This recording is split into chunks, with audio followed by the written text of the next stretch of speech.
دوستوں خوش آمدید. آج ہم انالیسس کریں گے کردانو کا.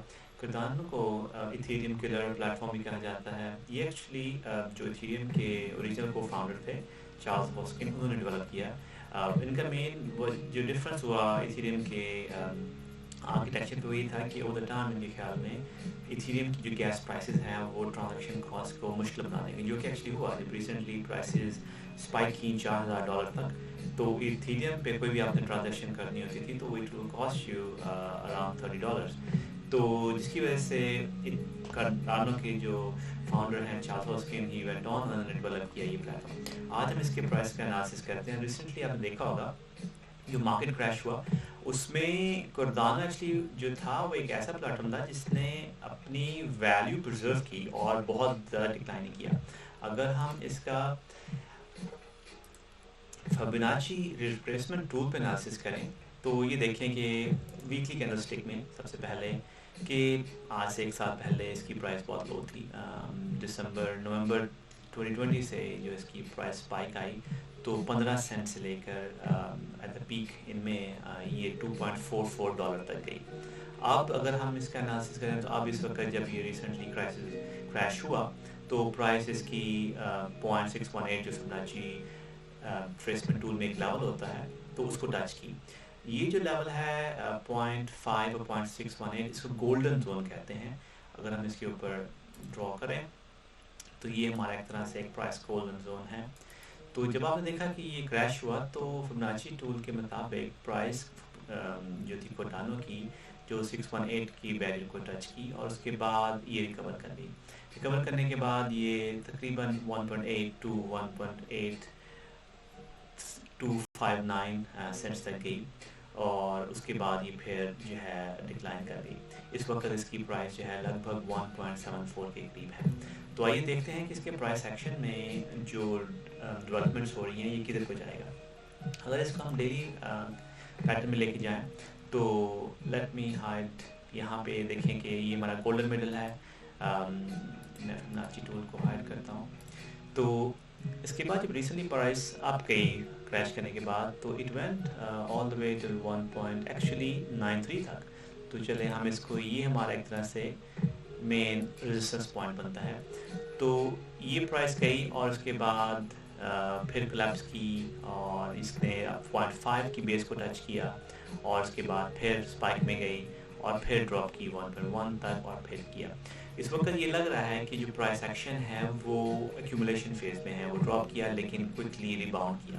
اگر یہی ہم 4 آورلی ٹائم ونڈو میں چیک کریں تو اب یہاں پر اس وقت ہماری یہ بینڈ جو ہے یہ لوور پرائس ایک طرح سے سپورٹ زون بن گیا ہے کہ کریش کے باوجود پرائس ہماری 1.01 سے نیچے نہیں گئی. اس طریقے سے جو ریسنٹلی اپڈیٹس ہوئے اس میں پرائسز جو ہیں 1.28 کے قریب آئیں لیکن یہ اس سے اوپر رہیں. ایک اور جو ریسنٹ جو ہمارا سپورٹ زون بن گیا ہے وہ یہ ہے, اس کو ہم کہہ سکتے ہیں 1.44, اور جب اس کو ٹچ کیا تو پرائسز پھر آپ گئیں. اب ایک چیز جو خاص طور پر مد نظر رکھنے کی ضرورت ہے کہ جو میں نے لاسٹ ویڈیوز میں مینشن کیا کہ جو ہماری موونگ ایوریج 200 ہوتی ہے اس کو بھی ایک امپورٹنٹ فیکٹر ہوتا ہے کس طرح پرائس موو کرتی ہے, اور ساتھ میں موونگ ایوریج 50. ہماری موونگ ایوریج 50 جو ہے ریسنٹ ڈیولپمنٹ میں جو ہے وہ ڈراپ کر کے اب کراس کی. جب یہ کراس کرتی ہے ایم اے 50 ایم اے 200 کو تو اس کو ڈیتھ کراس کہتے ہیں. ڈیتھ کراس کے بعد یوزلی سیلنگ ہوتی ہے. تو اس وقت ہم دیکھ رہے ہیں کہ یہ جو ڈیتھ کراس ہوا ہے اس میں اب پرائسز جو ہیں وہ اس سے اوپر نہیں گئی. تو یعنی کہ ایک طرح سے ہمارا جو نیکسٹ سپورٹ زون بن گیا وہ یہ ہے. اب دیکھنے کی بات ہے جو پرائس ایکشن میں چیک کرنے کی ضرورت ہوگی کہ یہ پرائس کدھر جاتی ہے. اس وقت ہماری یہ پرائس یہاں پر ہے تو اگر تو یہ اس کو ٹچ کرتی ہے اور اوپر جاتی ہے تو اس کا مطلب ہے کہ یہ پھر کراس کرے گی اور it will come back here touch it and then it will go اپ.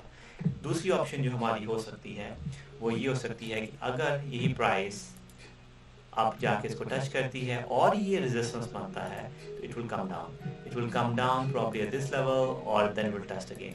تو یہ اب دیکھنے کی بات ہوگی یہ پرائس موومنٹ اگلے چند ایک دنوں میں کس طرح موو کرتی ہیں. یہ خاص طور پہ ڈپینڈ کرتا ہے کہ بٹ کوائن کی پرائس کس طرف جاتی ہے. تو ہم ذرا کوئکلی بٹ کوائن کی پرائس کا بھی انالیسس کرتے ہیں. تو بٹ کوائن آپ دیکھ رہے ہیں کہ پرائس جو ڈراپ کی ریسنٹ کریش کے بعد 30,000 تک اس کے بعد it came up all the وے 40,000، لیکن اس کے بعد یہ پرائس موو نہیں کی. اس وقت بٹ کوائن میں جو رزسٹنس لیول بن گیا ہے وہ آپ کا اس وقت 40,000 کے قریب ہے. تو اگر تو بٹ کوائن کی پرائس 40,000 کے لگ بھگ اوپر موو کرتی ہے، اگر ہم 1 آورلی کینڈل اسٹک کو دیکھیں تو اگر تو یہ ایک سپورٹ زون ہے، اگر تو اس کو یہ کراس ہٹ کرتی ہے، ہٹ کرنے کے بعد اٹ گوز اپ. ادروائز اگر یہ نہیں کرتی تو اس کا یہ نتیجہ ہوگا کہ بٹ کوائن کی پرائس ڈکلائن کرے گی. جب بٹ کوائن کی پرائس ڈکلائن کرے گی تو اس کے ساتھ ساتھ باقی آل کوائنس کی پرائسز بھی ڈکلائن کریں گی. تو یہ اب پیٹرن ڈیولپ ہو رہا ہے جو ہمیں سامنے رکھنے کی ضرورت ہے. یاد رکھیے گا کہ کرپٹو کرنسیز میں آپ کے سارے فنڈز لوز کر سکتے ہیں. کبھی بھی انویسٹمنٹ کریں تو اتنی کریں جتنی کہ آپ کی سیونگز کو افیکٹ نہ کریں. یہ ویڈیوز انفارمیشنل بیسس کی، ایجوکیشن بیسس کے لیے میں بناتا ہوں، یہ فائنینشیل ایڈوائس نہیں ہے. اگر آپ کو یہ ویڈیو پسند آئی تو کائنڈلی لائک کیجیے گا، چینل کو سبسکرائب کریں اور باقی دوستوں کو بھی آگے کیجیے گا. شکریہ.